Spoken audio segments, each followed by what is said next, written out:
శ్రీమాత్రే నమః. శ్రీ గురుభ్యో నమః.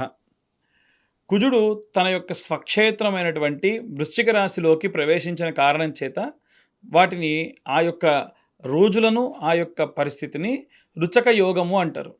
ప్రతి ఒక్కళ్ళకి కూడా జాతకంలో మీ యొక్క జాతకంలో కుజుడు స్వక్షేత్రమైనటువంటి మేషంలో కానీ లేకుంటే వృశ్చికంలోకి కానీ ప్రవేశించినప్పుడు విశేషంగా అది రుచక యోగం అనేటువంటిది అంటారు. ఇలా చాలా ఉంటాయి. గజకేసరి యోగం, పరివర్తన యోగం, శశమహాయోగం, శశిమహాయోగం, సౌమ్య యోగం, ఇలా చాలా రకాలైనటువంటి యోగములు ఉంటాయి.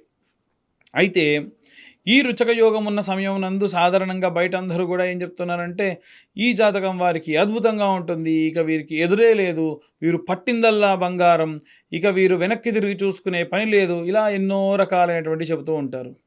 ఖచ్చితంగా యోగం యోగమే, కానీ ఎటువంటి యోగం ఉన్నా మనకు ఏ కష్టము లేకుండా ఉండడం మాత్రం ఉండదు. ఇంకా ఈ రుచక యోగాలు, గజకేసరి యోగాలు వచ్చినప్పుడు కష్టం ఎక్కువ అవుతుంది. ఎందుకంటే కష్టే ఫలి. మనకి కుజుడు ఆ సుబ్రహ్మణ్యేశ్వర స్వామి ఇంకా ఎక్కువ కష్టపెడతాడు. ఆ కష్టపెట్టిన తర్వాత సుఖాన్ని ఇస్తాడు. సో అంటే బాగా కష్టపడ్డా కానీ ప్రతిఫలం లేనటువంటి పరిస్థితుల నుండి కష్టపడ్డ దానికి తగిన ప్రతిఫలానికి మించిన ప్రతిఫలం ఇవ్వడం మంచిదే కదా, దాన్ని యోగం అంటారు. అలాంటి యొక్క రుచక యోగంలో ద్వాదశ రాశుల వారికి కూడా ఎలా ఉండబోతుంది అనేటువంటి విషయాన్ని ఇప్పుడు మనం తెలుసుకుందాం. తదుపరి కన్యారాశి. కన్యారాశి వారికి సంబంధించి ఈ యొక్క రుచక యోగం అనేటువంటిది లాభిస్తుందా లేదా అనేటువంటి విషయాన్ని ఇప్పుడు మనం తెలుసుకుందాం. కన్యారాశి వారికి 12వ ఇంట ఈ యొక్క కేతుగ్రహ సంచారం అంటే ఖర్చు వ్యయస్థానమునందు కేతు యొక్క సంచారం చేయడం వలన అనవసరమైనటువంటి ఖర్చులు పెట్టే అవకాశం పెరుగుతుంది. సాధారణంగా చెప్పాలి అనంటే కొంతమంది మూఢంగా కొంతమంది నమ్ముతారు. రీసెంట్గా జరిగిన ఒక ఇన్సిడెంట్ చెప్తే మీరు బాగా అర్థం చేసుకోగలరు. తెలిసిన ఒక వ్యక్తి కాల్ చేశారు.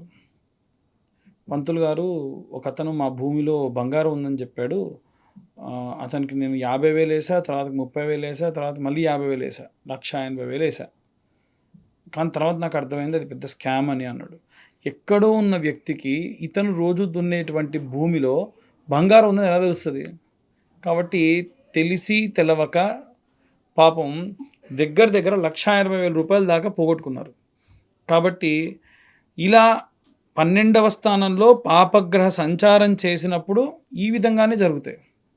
కాబట్టి అనవసరమైనటువంటి వ్యక్తుల్ని నమ్మి, ఇంకొక అమ్మాయి బాగా చదువుకొని పెద్ద జాబ్ చేస్తున్న సాఫ్ట్వేర్ ఎంప్లాయ్ ఒక అబ్బాయిని ప్రేమించింది, ఆ అబ్బాయి ఇంకొక మ్యారేజ్ చేసుకుంటున్నాడు, ఆ అబ్బాయిని మళ్ళా నిన్నే పెళ్లి చేసుకునేట్టు చేస్తాను 6 లక్షల రూపాయలు తీసుకున్నటువంటి వ్యక్తి ఉన్నాడు. కాబట్టి అనవసరమైనటువంటి ఖర్చులు పెట్టకుండా జాగ్రత్తగా ఉండాలి. పాపగ్రహ సంచారం కనుక ఇలా 5వ స్థానంలో చేసిన, 12వ స్థానంలో చేసిన మిమ్మల్ని సెంటిమెంటల్తోని మీకున్నటువంటి సెంటిమెంట్ని వాడుకొని మిమ్మల్ని బాగా ఇబ్బంది పెట్టేవాళ్ళు సిద్ధంగా ఉంటారు. చాలా జాగ్రత్తగా ఉండండి. ద్వితీయ స్థానం మీ ఫినాన్షియల్ స్టేటస్ రిలేటెడ్ అనమాట. 2వ స్థానం నందు శుక్రుడు అలాగే సూర్యగ్రహ సంచారం అనేటువంటిది ఉంది.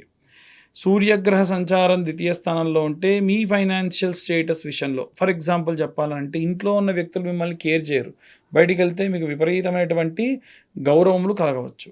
ఇలాంటి పరిణామాలు కానివ్వండి, లేదా మీరు రాజకీయపరమైనటువంటి ఖర్చు పెట్టే అవకాశం పెరగవచ్చు. సినీ రంగాల వారికి అయితే పెట్టిన ఇన్వెస్ట్మెంట్స్ అన్నీ కూడా మళ్ళీ రిటర్న్ రావచ్చు.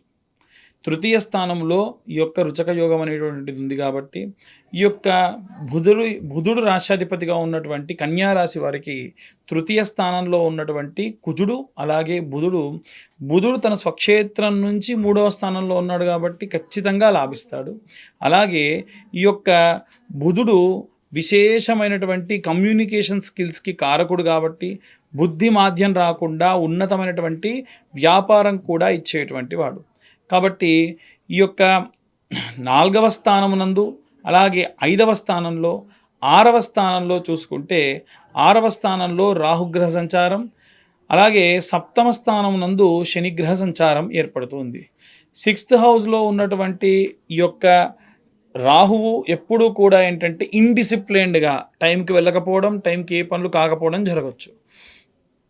అలాగే 7th హౌస్లో ఉన్నటువంటి శని భార్యాభర్తలు ఇద్దరి మధ్యలో ఏవైనా గొడవలు తారాస్థాయికి చేరేటువంటి అవకాశం కూడా ఉంది. ఇవన్నీ కూడా గోచారరీత్యా చెప్పేటువంటి విషయములు మాత్రమే. పూర్తిగా మీ జాతకం విశ్లేషణగా కావాలనంటే మీ పేరు, మీ date of birth, time, place కింద ఉన్న నెంబర్‌కి వాట్సాప్ చేయండి. డీటెయిల్డ్‌గా జాతకం గురించి 60, 70 పేజీల్లో మీకు అందించి దాంట్లో భాగంగా మీకు దశ, అంతర్దశ, విదశ, ఇవన్నీ కూడా అందులో మెన్షన్ చేయడం జరుగుతుంది. ఫార్ములాస్ రూపకంగా ఒక 30, 40 పేజీలు ఉన్నా డీటెయిల్డ్‌గా జాతకంలో మీకు అష్టక వర్గ, భావచక్రాలు ఇవన్నీ కూడా ఇవ్వడం జరుగుతుంది. ఆ తర్వాతకి డీటెయిల్‌గా జాతకం గురించి మీతో మాట్లాడడం కూడా జరుగుతుంది. ఇక అందరూ కూడా ఏ మంత్రం చదవాలి, ఎలాంటి రెమెడీస్ తీసుకోవాలి అనేటువంటి విషయాన్ని ఇప్పుడు మనం తెలుసుకుందాం. ఇప్పటివరకు మనం ఈ రాశి వారికి సంబంధించి విశేషంగా ఉన్నటువంటి గ్రహస్థితులు గోచారం ప్రకారంగా ఎలా ఉండబోతుందనేటువంటి విషయాన్ని చెప్పుకున్నాం. వీరిప్పుడు చదవవలసినటువంటి మంత్రం ఏమిటి? రుచక యోగము అనగానే కుజుడు తన స్వక్షేత్రంలో సంచరిస్తున్న కారణం చేత విశేషంగా సుబ్రహ్మణ్యేశ్వర స్వామికి సంబంధించి ఆరాధన, అలాగే కుజగ్రహానికి సంబంధించిన జపము వీరికి విశేషమైనటువంటి శక్తినిస్తుంది. ఇందులో భాగంగా సర్ప సంబంధిత దోషములున్న వారికి కూడా ఆ దోషములన్నీ పోతాయి. కాబట్టి ఇప్పుడు నేను చెప్పేటువంటి ఈ మంత్రాలు వారు నిత్యము ఈ రుచక యోగం ఉన్న నెల రోజులు చదువుకోవడం విశేషమైనటువంటి సత్ఫలితాన్ని ఇస్తుంది. అందులో భాగంగా నవనాగుల యొక్క మంత్రం ఉంటుందండి. అనంతం వాసుకిం శేషం పద్మనాభంచ కంబలం శంఖపాలం ధృతారాష్ట్రం తక్షకం కాళీయం తథ. ఈ నవనాగులు కూడా చూసుకుంటే మనకు శివుడి యొక్క మెడలో ఉన్నటువంటి వాసుకి దగ్గర నుంచి మొదలు పెడితే విష్ణుమూర్తి కింద ఉన్నటువంటి పద్మనాభుడి వరకు కూడా పూర్తిగా 9 సర్పముల యొక్క నామములు నిత్యం 11 సార్లు పఠించిన మేరగా వారికి ఉన్నటువంటి సర్పదోషం అనేటువంటిది పోతుంది. అలాగే కుజ అరిష్టేతు సుసంప్రాప్తే కుజ పూజాంచ కారయేత్ కుజధ్యానం ప్రవక్ష్యామి రోగ పీడోపశాంతయే. ఈ మంత్రం చదవడం వల్ల కూడా విశేషంగా మీ జాతకంలో ఉన్నటువంటి కుజదోషం అనేటువంటిది పోతుంది. ఈ రుచక యోగం ఉన్నప్పుడు ఈ నెల రోజులలో విశేషంగా ఎక్కడైనా సరే మంగళవారం నాడు ఒక బ్రాహ్మణుడికి ఎర్రటి ధోవతి అంటే పంచలో కందిపప్పు 7 కేజీలు పెట్టి దానం చేసిన మేరకు జాతకరీత్యా ఉన్నటువంటి కుజదోషం పోతుంది. ఇంతకు మించి పెద్ద పెద్ద హోమాలు పూజలు చేయాల్సిన అవసరం ఏమీ లేదు. అలాగే సర్ప సంబంధిత దోషములు పోవాలి అనంటే ఈ నెలలో ఎక్కడైనా ఒక సుబ్రహ్మణ్యేశ్వర స్వామి క్షేత్రానికి వెళ్ళండి. ఉదాహరణకు మోపిదేవి దగ్గరలో ఉందనుకోండి, మోపిదేవికి వెళ్ళండి. అక్కడ దేవాలయ ప్రాంగణంలో మీకు ఎక్కడైనా కాస్త మట్టి దొరికితే తెచ్చుకోండి. ఇలా 6 స్కంద క్షేత్రాలు దర్శించి ఆ క్షేత్రముల దగ్గర ఉన్నటువంటి మట్టిని తీసుకొని రండి. ఆ తర్వాతకి అదంతా స్టోర్ చేసుకొని ప్రతి మంగళవారం నాడు కూడా మొదలు నీళ్ళలో కాస్తంత మట్టి వేసుకొని స్నానం చేసిన తర్వాతకి మీరు నార్మల్గా స్నానం చేసేయచ్చు. వీటినే మృత్తిక శౌచ నివారణము అంటారు. శరీరానికి ఉన్నటువంటి సర్ప శౌచం ఏదైనా ఉంటే ఈ మృత్తికం అంటే మట్టి ద్వారా ఆ యొక్క దోషం అనేటువంటిది పోతుంది. కాబట్టి విశేషంగా ఈ యొక్క మృత్తికా స్నానము వీరికి దోషములు సర్పదోషములన్నీ కూడా పోయేట్టుగా చేస్తుంది. అలాగే వీలైనంత వరకు కూడా ఇంకా ఎవరికైనా సరే విపరీతంగా సర్ప సంబంధిత దోషములుంటే ఈ రుచక యోగమున్న కార్తీక మాసంలో నాగ ప్రతిష్టలు చేయించడం వల్ల కూడా విశేషమైనటువంటి శక్తి కలుగుతుంది. కాబట్టి ఇప్పటి వరకు నేను చెప్పిన ఇవన్నీ కూడా చేయడం విశేష సత్ఫలితాన్ని ఇస్తుంది. సుబ్రహ్మణ్యేశ్వర స్వామి అష్టకం ఉంటుందండి. సుబ్రహ్మణ్యాష్టకం కానివ్వండి, లేదా సుబ్రహ్మణ్యేశ్వర స్వామి యొక్క శ్లోకం కూడా ఉంటుంది. ధరణీగర్భ సంభూతం విద్యుత్కాంతిం మహాజ్యోతిం కుమారం శక్తిహస్తం తం మంగళం ప్రణమామ్యహం. ఈ విధంగా ఆ యొక్క మంత్రం చదివిన విశేషంగా జాతక సంబంధిత దోషములు, కుజదోషములు, సర్పదోషములు పోతాయి. ఇక చాలామంది ఏంటంటే పేరు ఒక్కటే చెప్పేసి నా జాతకం చెప్పండి అని అడుగుతూ ఉంటారు.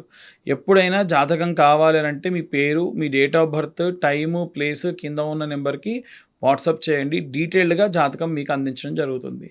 అయితే ఈ జాతకం నేను ఖచ్చితంగా 60-70 పేజీల్లో మీకు అందించడం జరుగుతుంది. డీటెయిల్డ్గా జాతకం గురించి 15 నుంచి 20 నిమిషాల వరకు మాట్లాడడం కూడా జరుగుతుంది. సర్వే జనా సుఖినో భవంతు. స్వస్తి.